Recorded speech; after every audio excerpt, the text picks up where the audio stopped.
Is this you? Little boy fishing off a wooden pier. Are you tired of not catching the big one? Well, this could soon be you. After you view this instructional video. Fishing off a wooden pier.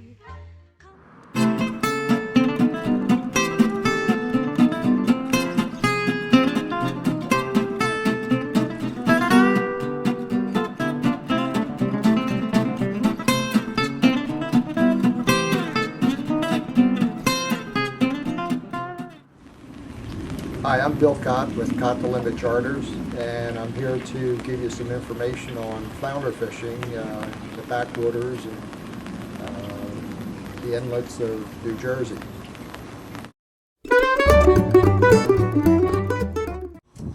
Okay, the main difference between a fluke and a flounder is that the flounder are actually not in the back bays this time of the year. They're offshore in deep water.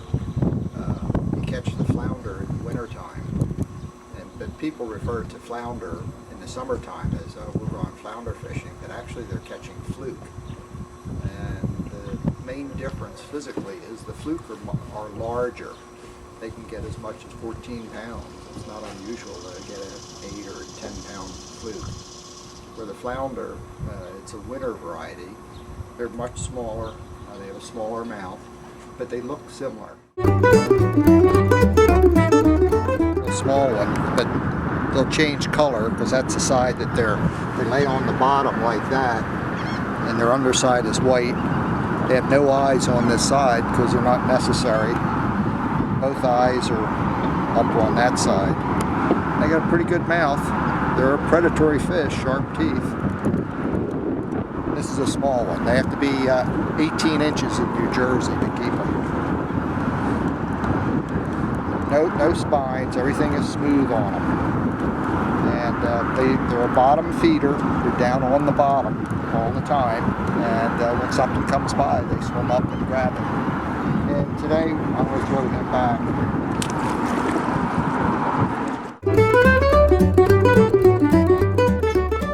When the tide is going out, that's the best time to fish for them. The outgoing tide. It'll be like right at the edge of the drop-off.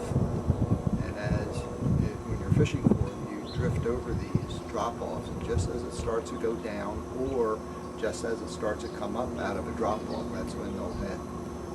So that's basically where you would find them. In the spring, they're in the back bays, the shallow water.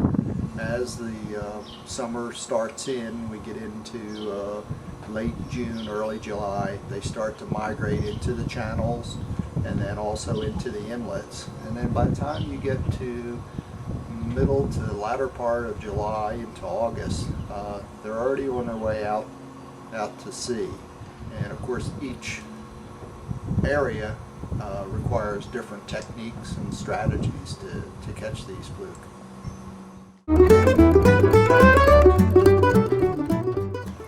Alright, the equipment that you use for fluke fishing is basically two types of fishing rods and reels. One is the typical bait casting rod, which is what I have in my hand here.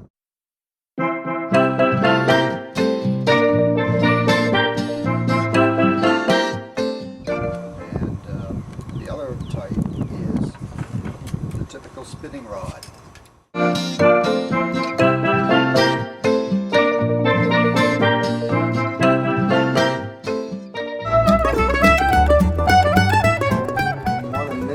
What they were feeding on out in the ocean.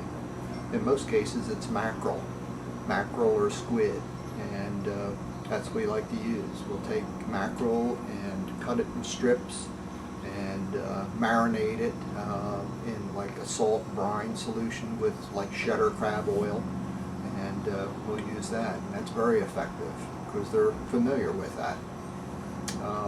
And of course squid is good all the time, basically.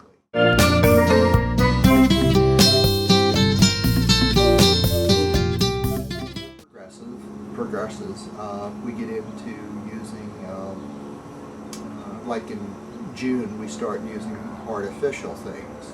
Bucktails, which is nothing other than a lead head with some deer tail tied to it. And on that we'll put either a minnow with a piece of squid or just a plain minnow.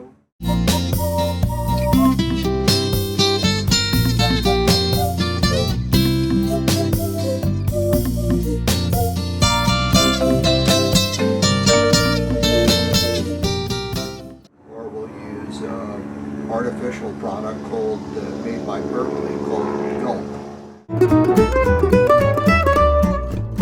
Some people want to know about casting. You have to be a real good caster to catch flounder or fluke, and the answer really is no. With the spin casting rod, when I take a party out on a charter, I tell them we're drifting. The boat's moving all the time, because that's the best way to catch them, you know, when the tide is either coming in or going out. So there's no need to cast. The less line you have out, the better it is. The reason being, more sensitivity, and the second thing is less chance of getting debris on your line, like floating grass and sea cabbage and all other types of floating things. Your line down. You work this is, this is called the bail. You flip this over and you have your weight on here with your hook, and you just drop it down until it hits the bottom. And the way you know it hits the bottom is the line stops going out. And once it does, just flip the bail over and reel up slack. And it's important that you don't have slack in your line. It must be taut, but not so tight that your bait is not on the bottom, because these are bottom feeders, and you must be dragging your weight on the bottom, but and have your line taut. And you just feel, you lift up a little bit, let it down. 9 times out of 10, you're going to hit it when you're letting it down. So you don't want to lift it up and drop it down fast so that you have slack. You will lift it up and feel it going down. Because boom, that's when they're going. 1, 2, 3.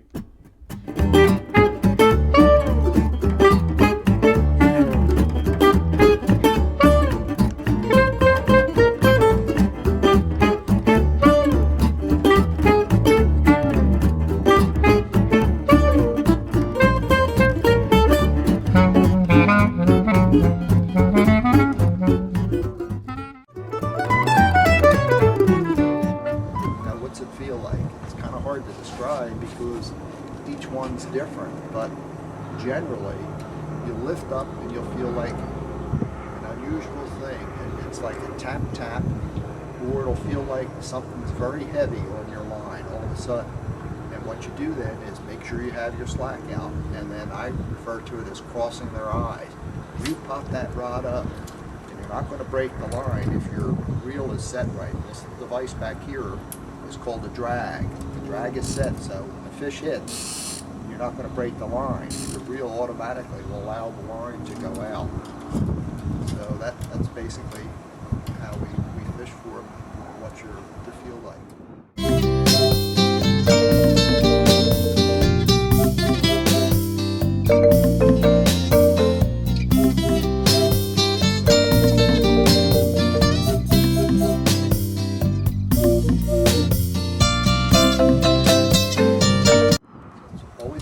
Keep your rod tip up, I tell people.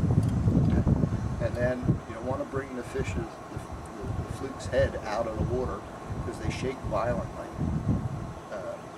Keep